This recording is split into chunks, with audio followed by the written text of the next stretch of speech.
Nilagdaan ni Pangulong Bongbong Marcos ang Proclamation number 665. Ito ay ang pag-declare ng August 23 bilang isang special non-working day for the year 2024. No, ito pong Ninoy Aquino Day kasi mga master ay August 21 na weekdays po, no? At nasa gitna. So ang ginawa po ng Pangulong Marcos ay ipinag-move niya from August 21 to August 23 para maging Friday yung non-working ng mga empleyado, no? Special non-working day sa buong Pilipinas ngayong Biyernes, August 23. So magandang balita po yan kasi magkakaroon ng long weekend.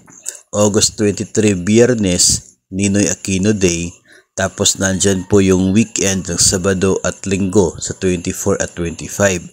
Tapos August 26 ay isa ring regular holiday dahil National Heroes Day.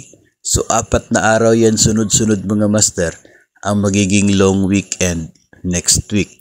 So yun po ang naging magandang balita kahapon o kagabi related po dito sa long weekend na ito na declaration ni Pangulong Marcos under Proclamation number 665. So good news po, no? Baka pwede na kayo makapag-schedule ng bakasyon kung saan kayo gustong pumunta, no? Sa darating po na August 23 hanggang sa 26.